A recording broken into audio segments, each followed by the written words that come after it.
Prime minister যে আপনাকে কথা দিয়েছেন, তো এখন তো পট পরিবর্তন হয়ে গেছে, পরিবর্তন এখন বর্তমান এই সরকারের সাথে কোনো যোগাযোগ আছে কিংবা প্রশাসনে যারা আছে না, বর্তমান প্রশাসনের সাথে আমার যোগাযোগ নাই।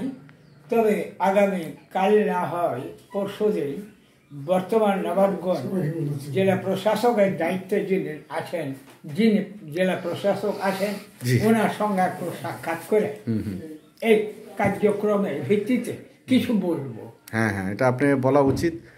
হলো কি যে যেহেতু সরকারের একটা প্রতিশ্রুতি, স্যার আপনি ব্যাপারটা হলে জনগণের জন্য, আপনার ব্যক্তিগত না, সেহেতু সরকার সেটা অবশ্যই শুনবে এবং এটা ধারাবাহিকতা থাকবে। সেখানে আপনি একটু যোগাযোগ রাখলে খুব ভালো কাজ হবে। এখন ব্যাপার হলো যে আপনার তো বয়স মোটামুটি হয়েছে, কিন্তু মোটামুটি মানে প্রায় 91, কিন্তু আপনাকে দেখে তো সেরকম মনে হয় না। দই খাওয়ার কারণে নাকি এত সুন্দর স্বাস্থ্য, নাকি আমার কর্ম এই ব্যবসাটা করা হয়েছে প্রায় 67 বছর থেকে। স্যার আমি দই বিক্রি করছি 67 বছর। 67 বছর।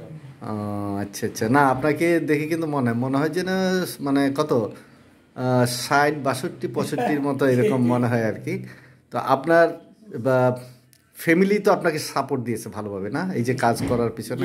কখনো কি বলছে যে তুমি মানুষকে বই দাও, তুমি চোখের চিকিৎসা করো, ঘর করে দাও, তারপরে টিউবওয়েল কিনে দাও, তো আমাদের জন্য তুমি কি করলা, কি রেখে গেলে, এরকম কিছু? না, এরা এক ধরনের কোন প্রতিবাদের ঝড়, মা এবং তার ছেলে এবং মা বেটা, আচ্ছা আচ্ছা, এরা কোনোদিন প্রতিবাদের ঝড় তুলে, কিন্তু আপনাকে সাপোর্ট দিচ্ছে আপনার এই কাজে, সাপোর্ট। তারা খুশি যে না আমার স্বামী অথবা আমার ছেলে বলতে পারে যে আমার বাবা একটা মানবিক কাজ করছে, এরকম তারা গর্ববোধ করে।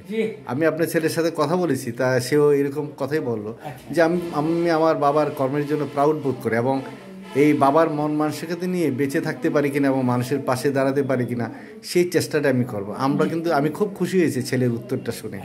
হ্যাঁ, তো এইটাই তো আমরা চাই যে প্রজন্মের পর প্রজন্ম, এই যে আপনি বাতি জ্বালায় গেলেন, এই যে প্রদীপ জ্বালিয়ে গেলেন, আলো যে জ্বালিয়ে গেলেন, এই আলো ঘর থেকেই বের হচ্ছে।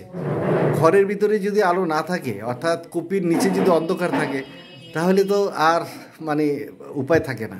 কিন্তু আপনি তো কপির নিচে যে অন্ধকার সেটি দূর করেছেন, অর্থাৎ নিজের ঘর থেকেই স্টার্ট করেছেন আলো, যে প্রতিটি মন মানসিকতা আপনার ঘরের তারা আলোকিত, তাদেরকে বোঝাতে সক্ষম হয়েছেন যে না, ঘর বড় কথা না, পর হলো বড় কথা, পৃথিবীর মানে মানুষকে ভালোবাসা হলো বড় কথা। এইটা আপনার একটা লক্ষ্য।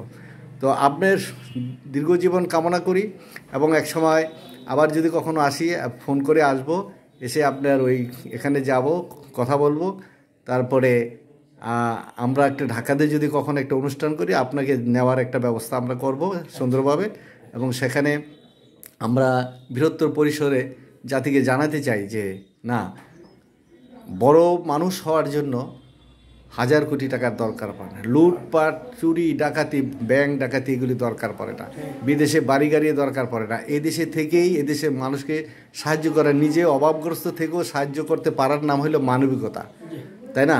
আপনার ব্যাংক ব্যালেন্স নাই, আপনার জমি নাই, বাড়ি নাই, দেশে নাই, বিদেশে নাই, তাই না? আপনি শুধু বই আর হলে নিজের ব্যবসা। নবীর সুন্নত হলো ব্যবসা। তবে একটি কথা বলেন। যেদিন আমাকে ডাক হলো মঞ্চে, জি,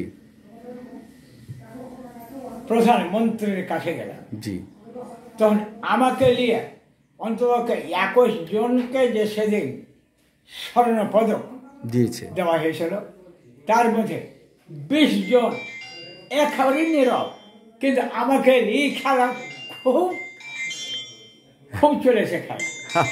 অনুষ্ঠানটা মাতিয়ে দিয়েছিলাম স্যার। আচ্ছা আচ্ছা আচ্ছা, না সেটি স্বাভাবিক, এটাই তো মানে।